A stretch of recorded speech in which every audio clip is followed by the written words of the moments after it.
this happen today. Yeah, me too. I think I've got what it takes to make it happen.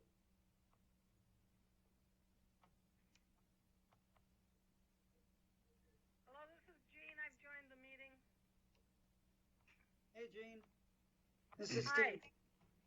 Hi, Steve. Gene, it's John Hart. We were just talking about Pine Drive too, so that's good. Oh, okay. Although I was telling Steve that I thought I had enough ammunition to make this thing happen today. Good. I think so. The ladies are ready to sign. Well, they've both signed as far as I understand, but it probably hasn't got to you yet.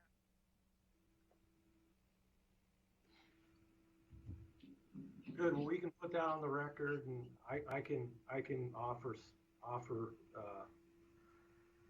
county attorney perspective too. Okay. All right, are you guys set to begin?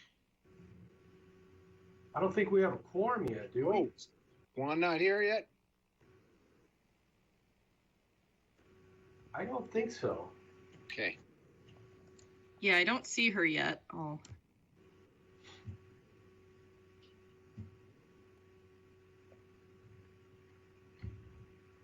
Josh, I just tracked down this Parik Nyberg. Porik, great. Parik Nyberg. Well, Yeah.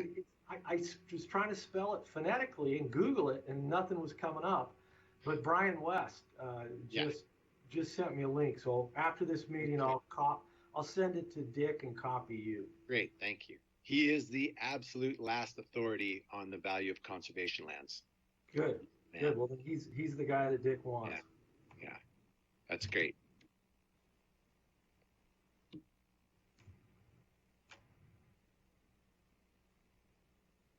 Jean, where's your camera? If you saw my hair, you'd be glad I didn't have it on. I need a haircut really bad. Oh, I just got a text from one saying her computer is being very slow. Is she up at the ranch? Yes.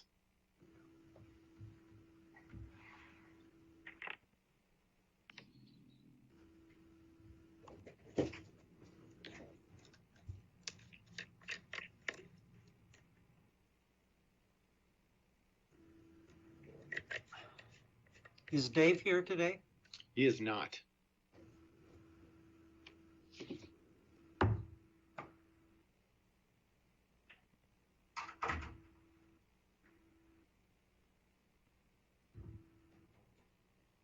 Gene, your hair can't be any worse than mine. Oh, God, yes, it can. Okay, that's pretty bad then. It is. Yeah. Well, you notice I don't have my camera turned on.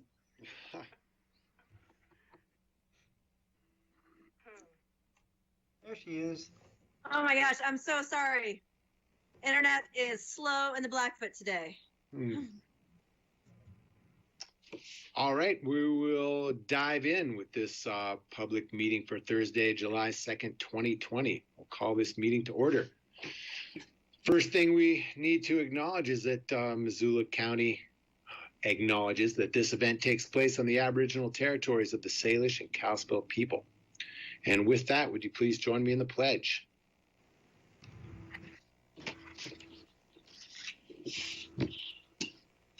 Pledge allegiance To the flag of the United States of America, And and to the republic for which it stands, one nation, under indivisible, liberty and justice for all. Oh. Great, thank you.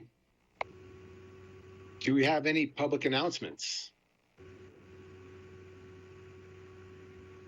Or public comment on items not on the agenda? All right, a current claims list. Claims received as of June 4th, 2020 to June 24th, 2020 by the Commissioner's Office total $4,547,773.57. And if you are interested, you can find out how that money was spent on our website. Today we have two hearings. The first one is on the Pine Drive Road petition, and Steve Nide will present. No, I won't. No, you won't. Yeah, I'm only there in name. I'm in name only. Gene and Okay. Don are here to carry the ball. All right, carry away. Okay, this for the record, it's Jean Curtis. I'm the district manager for the Seeley Lake Sewer District, and we today we have. I sent you all a. I forwarded an email that Rosemary.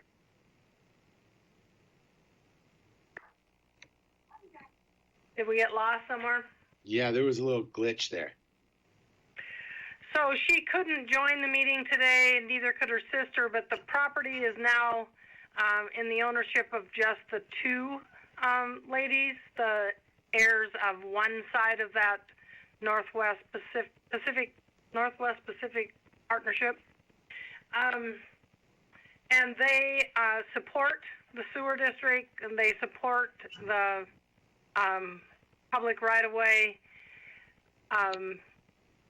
They do need to, and they are starting that ball rolling, have to go through the quiet title action because, well, you all know the history on this, long history that we've learned on these lots. But they are doing that. They have signed the agreement with the sewer district that says they will do the quiet title action.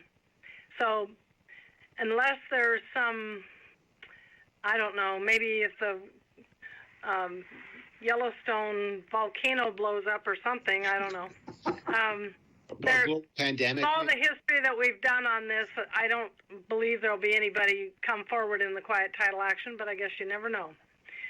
So I think that Mr. Hart has been aware of the agreement that's gone around. I don't think the final one is to his office yet, but I think we can support the public right-of-way petition that we submitted almost a year ago. Thank you. Well done, Jean. Tenacity. So what is our, do we take action today on this, or we just kind of wait till this is complete? Commissioner Vero, this is John Hart with the County Attorney's Office, and let me just add a little bit to what Jean Curtis just mentioned. Let's go back a year. So the Seeley Lake Sewer District petitioned the Board of County Commissioners to establish a public right-of-way on a certain part of what is known as Pine Drive. And part of that property had no known owners. As the petition was evaluated and investigated by the Clerk and Recorder's Office, that's the county department that initially reviews a road petition. I believe it was Shira Scott, Sam Scott, who determined who might have a private ownership interest in some of the property on Pine Drive. And it was daughters of two separate individuals who had subdivided and developed some of this land in this area back, I believe, as early as the 1950s or the latest as the 1960s. So because of the discovery of people who might have an ownership interest in this property, that's what's taken a year to get to this point. Now those daughters of these gentlemen, their sisters, two separate sets of sisters, they still don't own the property. They still have to go through a quiet title action in order to perfect their ownership in this property. Missoula County at any time during this process could have declared and established this road without the sisters going through this quiet title action. But in the interest of making sure that Missoula County would not have to pay damages to establish this road, it seemed like it made sense to let a quiet title action play out so that there would be, there would be bona fide owners of the property who then could come forward and say, yes, Missoula County, we waive all claim to damages for establishing this right-of-way on this property. I could have made an argument a year ago that that wasn't necessary, but this seemed like an appropriate process to go through. Obviously, it's taken a lot longer than anybody wanted it to take, and we're still here today not in a position for two of the sisters who were going to go forward with the quiet title action to actually own the property. But what we have, and I will forward this email to Emmy so that she can make it part of the record of this hearing. We have an email from Rosemary Harrison and her sister, Janet McKee, saying we are in full and total support of the establishment of this right-of-way. And we also have an agreement that will eventually be signed by those two women, and it will be signed by Missoula County, and it will also be signed by the City Lake Sewer District. The agreement is called Pine Drive Boundary Retracement Survey, Quiet Title, and Perpetual Public Road Right-of-Way and Utility Easement Agreement. And I will also send a copy of this agreement to Emmy so she can make it part of this hearing record, even though this document has yet to be signed. But all parties have said that they are going to sign this agreement. And in this agreement, in section 13, the heirs, Ms. Harrison and Ms. McKee, say they expressly waive any and all claims for damages against the district and Missoula County related to Montana Code Annotated Section 7-14-2607. And that is the provision whereby Missoula County would, if they had not otherwise made that concession, be required to pay lawful damages to the property owner for establishing a private right-of-way or public right-of-way on their property. So that's a pretty long-winded explanation of as your legal advisor today, I am comfortable recommending that the board take action on the petition, and the action would be whether to grant it and establish a right-of-way on Pine Drive or reject the petition. Those are your two. Those are the two options. But I'm comfortable making a recommendation that you take action today on this road petition. And I've said quite a lot, so I'm happy to try to fill in some of what I said that didn't make sense or you want to know a little bit more about. So you're comfortable, but I mean, what is the harm in waiting until, as Jean was saying, till we've got till they are the rightful owners and going through the quiet process, making sure that Yellowstone doesn't blow up. I'm going to let Jean respond to that. I don't,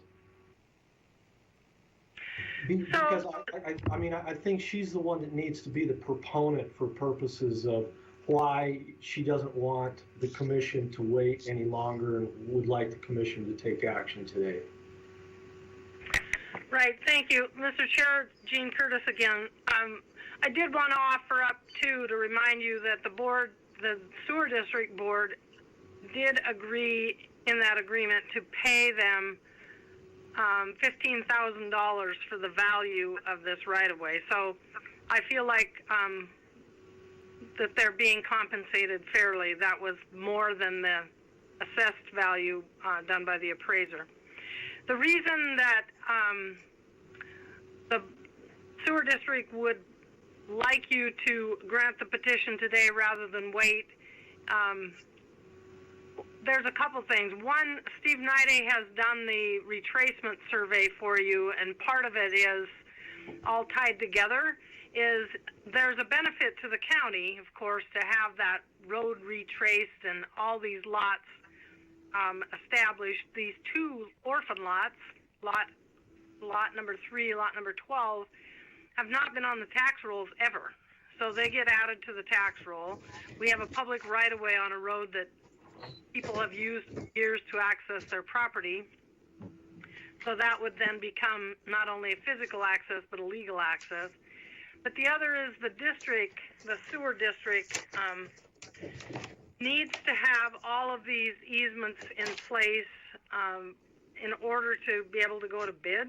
And so all of that stuff takes time. So if we know that we have a petitioned right away, then once they get the quiet title, it's just kind of dominoes. Then we can, it all can be filed.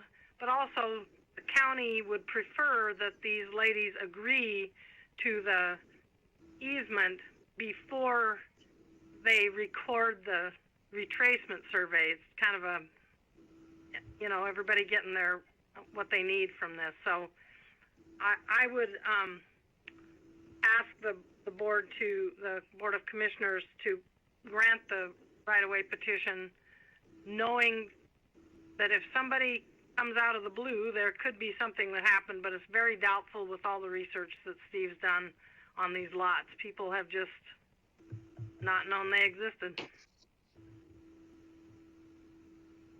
Great, thank you. Josh, did you have anything? No, I'm good. So basically, John, what we just need to do is make a motion to grant the right-of-way petition. Yeah, it's that simple. I make that motion to grant this right-of-way petition for the longest, my gosh, yeah. I think it's the longest wait for the shortest distance. I think so. I think you're right. So, all right, all in favor? Aye. Great. Go bring that sewer home to us. Hey, now I can work on that again. Thank you. I appreciate it. Oh, Steve has something to say. Yeah, let me just throw my 2 cents in. The survey is done on paper. I have yet to set the pins because there's a statutory requirement that I must file the survey within 90 days of setting those pins. So I've just kind of been waiting so that I don't get in trouble there. But I think at this point I can go ahead and go up there and set the pins and then file the survey.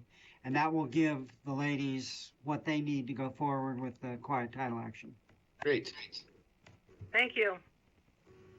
Thanks. Steve, are you in the building or are you at home or some other place? I am in the building. Oh, good. I'm going to come ask you a question unrelated to this, just a survey question. I'll come find you later today. I'm not going to be here too much longer after the meeting. Okay, I'll hurry. Hurry down. Go fast. Thank you.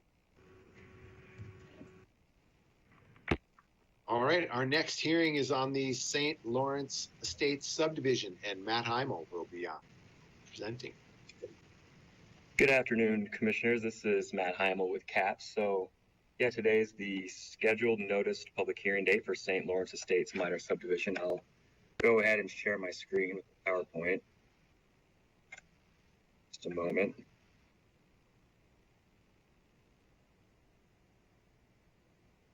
Can everybody see this? Yes. Yep. Okay, so St. Lawrence Estates subdivision is a minor subdivision that will result in a total of 5 lots. The applicant is Kirk Mace, represented by Dustin Hover with WGM Group Incorporated. This is just a moment. So this is an aerial image provided by WGM. It's kind of a broad view of the region. The 78.72 acre subject property is located about 5.5 miles northeast of the Milltown area. Those are road miles.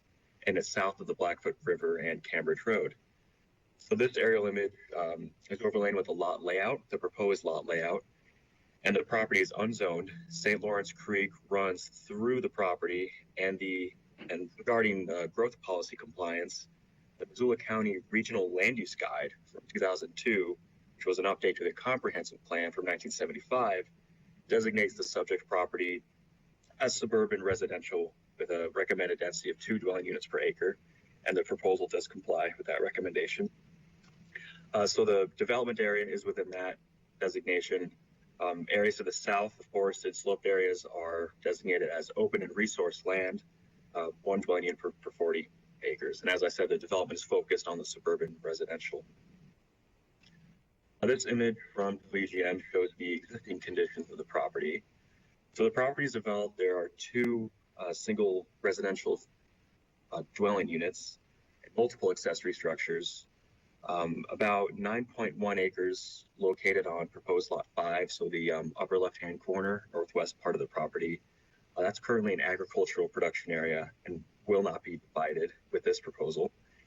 And a portion of the northern quarter of the site is used to graze horses. There are some existing access points. There are 2 direct access points on Highway 200 for the existing dwellings that will be abandoned and consolidated. I'll go over the roads in a few slides. And there are a couple existing access roads that will remain.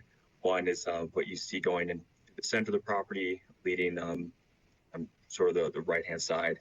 And then also the left or west boundary of the property has an existing access road that will also remain. Oh, and this is a exhibit showing that 9.1 acre agricultural production area on lot 5.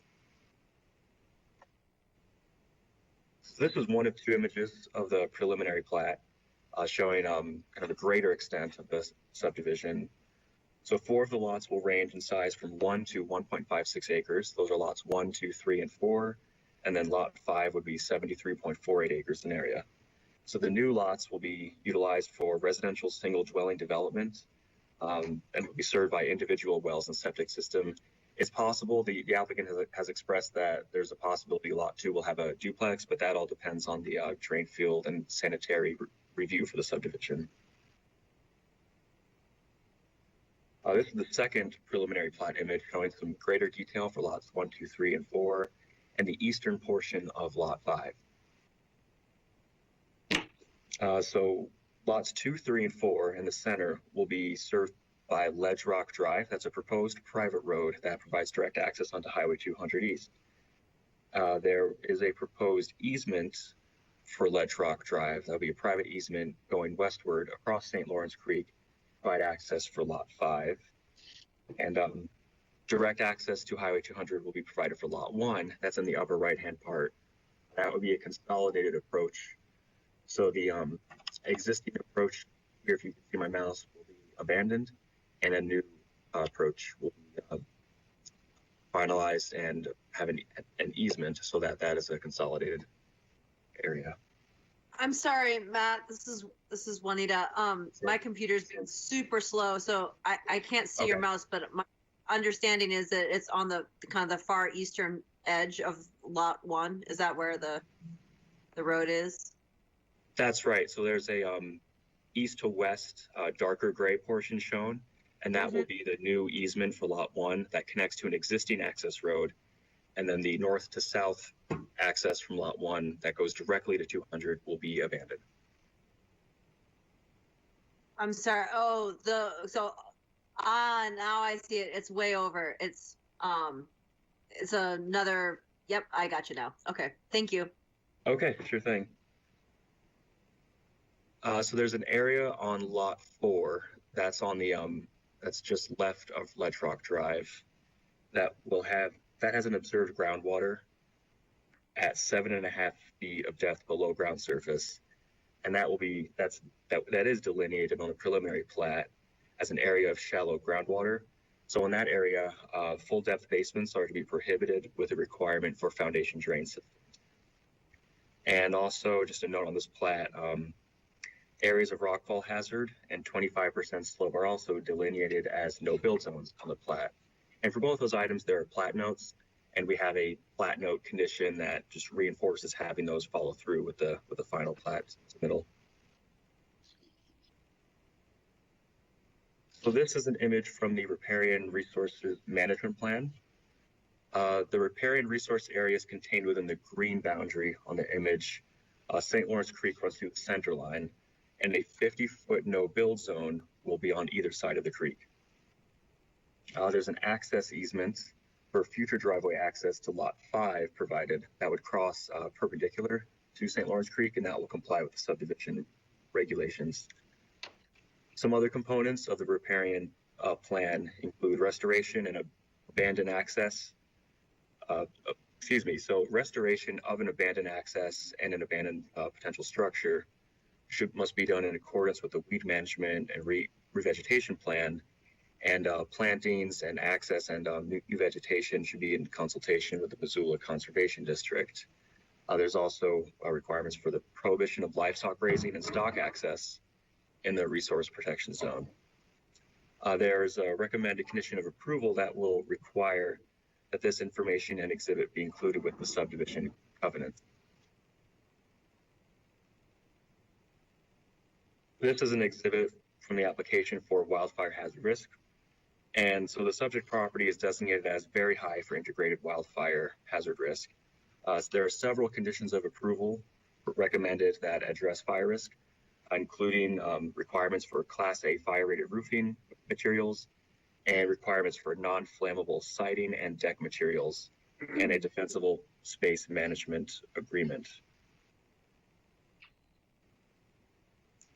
With regard to public comment, we did receive one public comment letter, and this was expressing concerns about farmland preservation, the degradation of water and wildlife habitat quality, and access onto Highway 200. And staff feels that these concerns are adequately addressed with the subdivision, either as proposed or conditioned.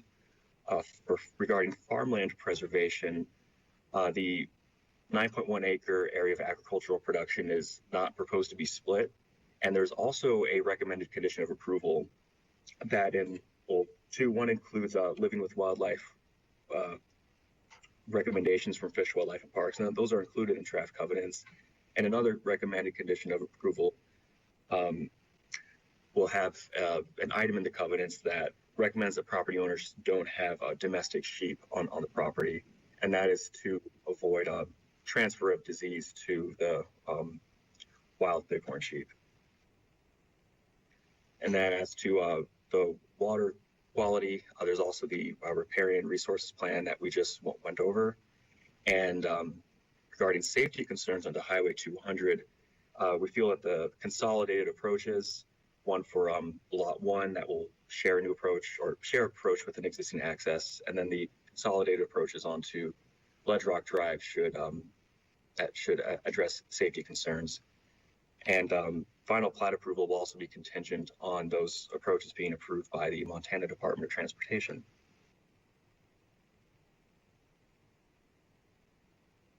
So staff recommends approval of the subdivision subject to conditions. A recommended motion is shown on the screen. So in general, conditions of approval include requirements related to plat notes, agriculture, riparian and wildlife roadways, fire suppression, and provision for utilities.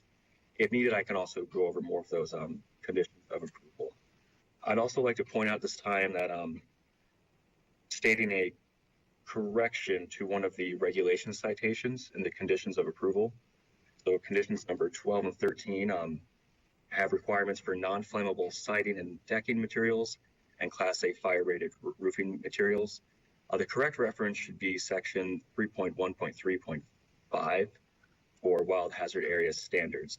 I went over this item with Dustin Hover yesterday on the phone, and also if the proposed subdivision is approved, this correction can be included in the approval letter that gets signed by the Board of County Commissioners. So I'm happy to take further questions on the subdivision and go over findings, conclusions, or conditions. And the applicant's representative is also available.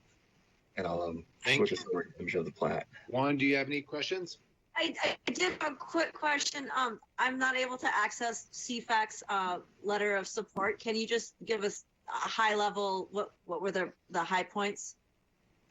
So let me I'll flip over that. So in general, from my memory, CFAC endorsed the project.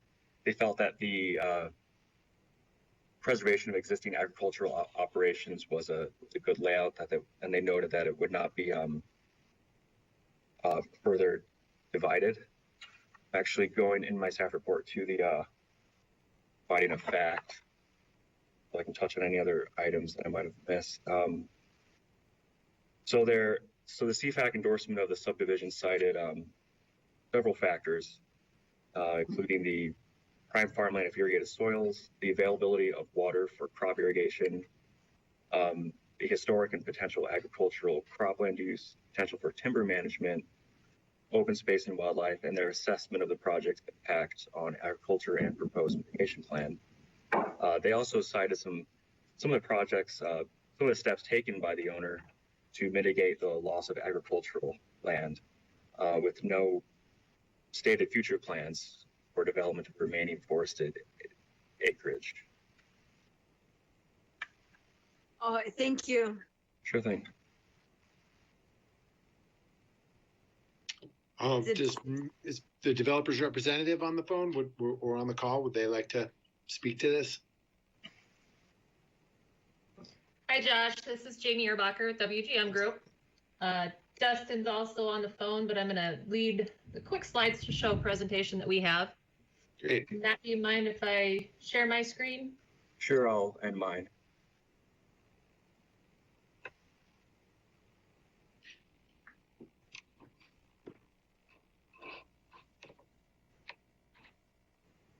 Let me know when you're seeing it.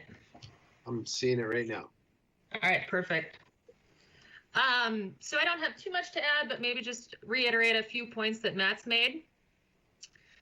So Kirk has a great vision for this property and intends on providing market rate housing, retaining the use of the ranch, and clustering the development to impose the least amount of impacts on the property. With the clustering of the homes on the eastern end of the property, the field on the bottom picture is proposed to remain and is going to be retained as part of the 73-acre parcel that makes up Lot 5. The picture in the upper right-hand corner looks at the field heading west and shows the bench where the home on Lot 5 is proposed. Here you can see the area between the existing residence and the original farmhouse. That will be used for 3 additional lots. Lot 1 is going to be where the house is on the left that you can just see in the corner of the picture. Lot 2 is just to the right of that. Lot 3 will be back here in the far back field. Lot 4 will be up front near the road. And then Lot 5 is going to be the 73-acre parcel, which includes all of the egg buildings and the original farmhouse. So here you can see the area between the existing residence. Excuse me. This slide provides a view of the best buildable sites. The steep slopes, shown in purple, are the unbuildable forested area, and the ag land on the bench below Lot 5 is shown in green. Get my cursor here. So this here is the ag land that's proposed to remain. The sloped area provides an important role in wildlife movement within the area, and the owner understands the importance in retaining the corridor connectivity to the open space north of Highway 200 and will leave this area essentially as is. The steep slopes, they can be a concern for rock slides and avalanches. However, the tree coverage along with the existing road cut at the base of the hill and the proposed home locations all decrease the chances of a slide or avalanche occurring. So Matt mentioned that the growth policy is 2 dwelling units per acre in the area that we're intending to locate homes. This subdivision does comply with the recommendations and several other key factors of the growth policy, including retaining usable ag land, additional housing opportunities, and preservation of what could be considered a hazardous area.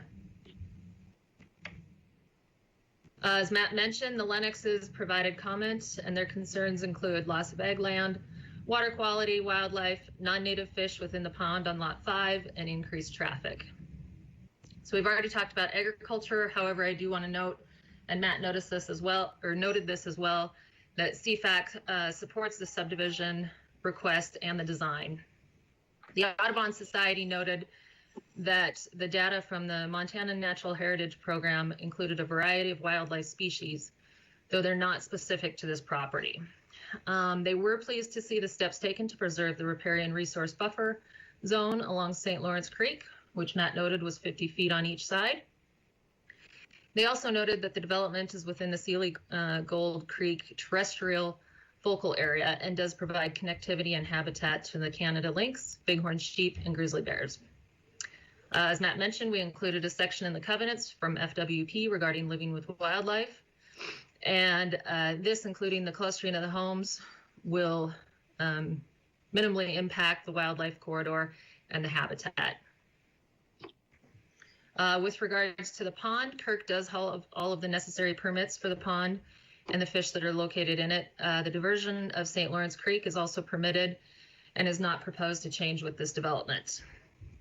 We also note that all water rights will remain with Lot 5 and therefore be severed from lots 1 through 4. With regards to traffic, the amount of traffic expected is minimal and estimated at 19 trips per day. Also, as Matt mentioned, to increase safety, in coordination with MDT, the number of approaches on Highway 200 have been reduced from 5 down to 3. Based on these factors, we feel that we have mitigated the concerns of the Lennoxes. So the last topic that I'd like to discuss is condition number 12 and our preferred mitigation. So finding of fact number 5 under the fire department section on page 9 states that a condition is proposed that will require a more fire-hardened residence in the form of a Class A roof and non-flammable siding and decking. So if you consider the wildfire hazard risk assessment map on the screen, I can understand why this would be a requirement.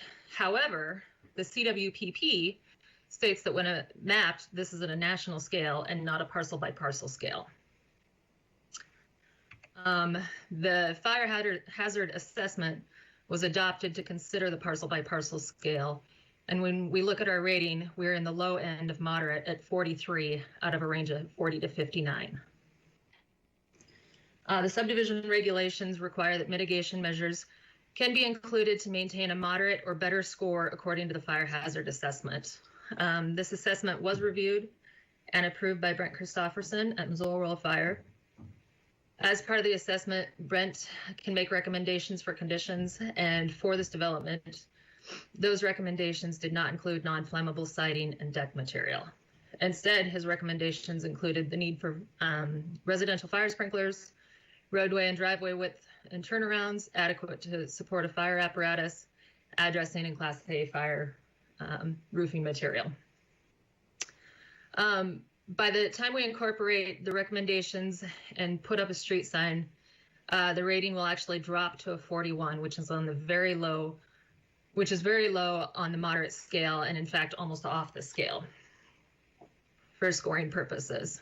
So if we consider the fire hazard assessment, which was designed for parcel by parcel review, we are already meeting the regulation within the subdivision regulations, and feel that requiring fire non-flammable siding and deck material is not necessarily unnecessary, but not required by the fire assessment hazard. So we still understand staff's concern, and rather than requesting that the condition be completely removed, our preferred mitigation would be a condition that recommends the best construction practices within the WUI, and rather than making that a requirement. So I've prepared a condition on the screen for your consideration. And then otherwise, outside of that condition, we have no concerns, and great job to Matt. He's been very helpful throughout this whole process.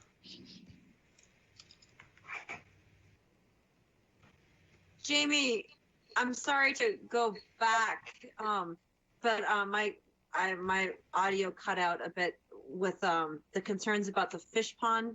Can you tell me how? Yeah, sorry. Can you repeat that again? So the Lennoxes raised concern about fish in the pond, and they said that they were non-native. Yeah. Okay, and how, I'm sorry, and how is it being addressed? Because the pond's permitted and, Correct. okay. And so there'll be no interaction with native fish or disease into the Blackfoot or other tributaries, and this pond is permitted and sufficient. Yep, correct. Jamie, I just had a couple of questions too. Sure. Right. So why not require the non-flammable building materials instead of just recommend?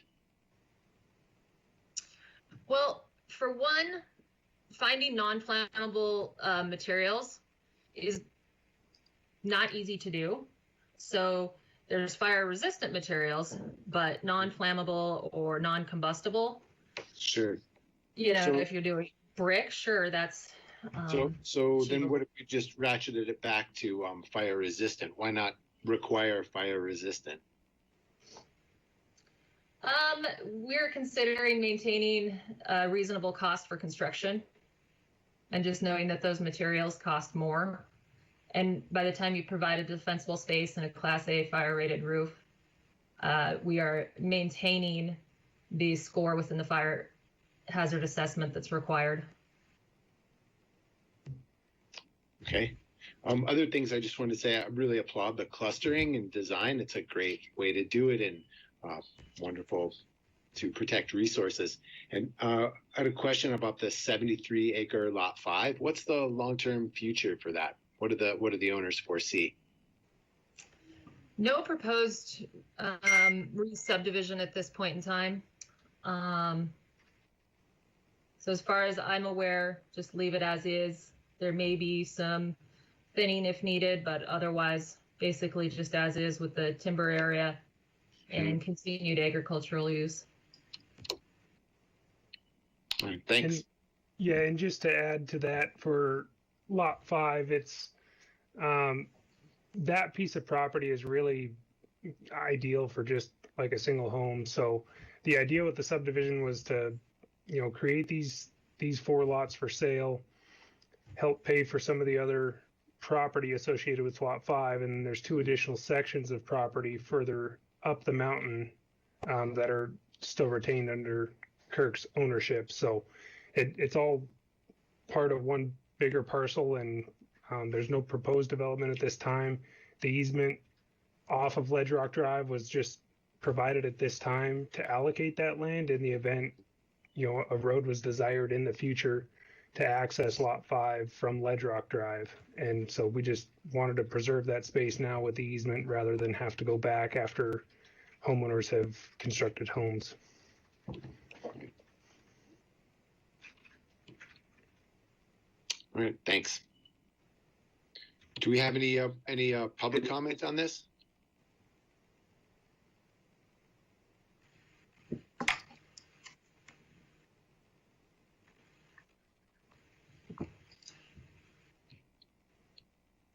All right, Juan, do you have anything else? I just wanted to understand how staff felt about Jamie's preferred condition. Is this something that folks can live with? You mean on the building materials or on some of the Correct. things? Okay, yeah. That's a great question. I'd love to hear that too. What do you think, Matt? Commissioners, Matt Heimel here again with CAPS. Our recommendation on that condition of approval was based off of just the wildland fire hazard risk being at a very high rating. And if in deliberations we see that we don't have recommendation from our district, and if you as commissioners are also comfortable with this, I don't have a problem as staff.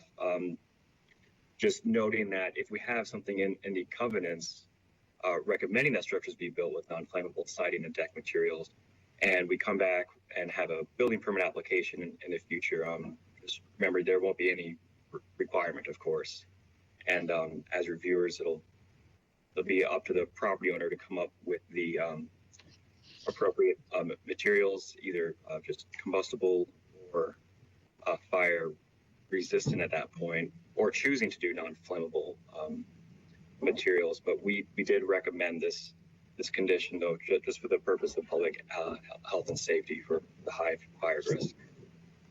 I guess I'm just going to hope if they go the cheap route, they pay for that with higher insurance premiums. Commissioners, this is Tim Worley with CAPS. Hey, Tim. I was basically on the review side of Matt's staff report, and I think this is a scale issue. Jamie's correct in that as they scored the site, they came up with a moderate hazard level, and I think it's actually an advantageous site on a number of levels. Our concern is more if you zoom out and look coarse scale, you're in the middle of a forested area, and our concern is more about an ember storm. Yeah. So whether you go with the existing condition or maybe take a step back with fire resistant rather than non-flammable, or if you go with Jamie's recommended condition, just to give you perspective, it was more a coarse scale look, and Matt had that slide showing that sea of red. That's our concern right there. It's more the ember storm. Right.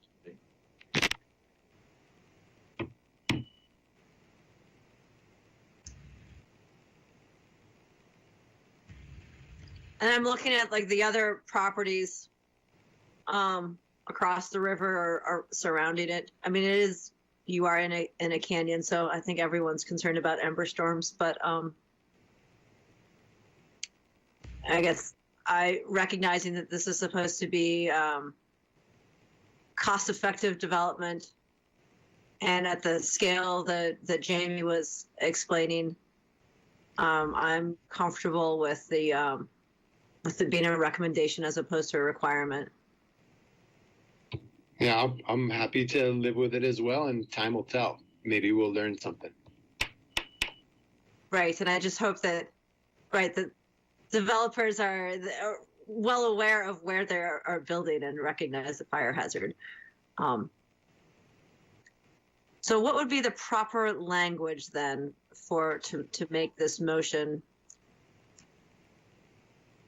accepting the preferred, or Jamie's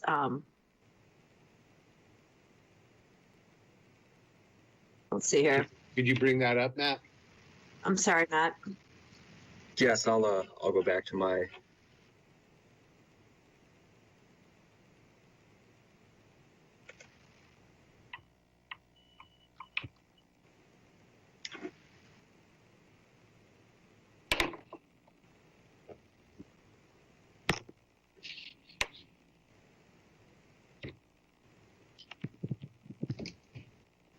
So do we need like a parenthetical if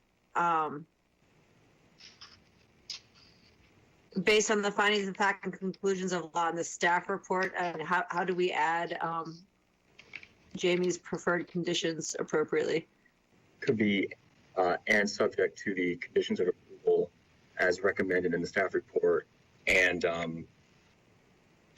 amended per the applicant's request. Okie dokie.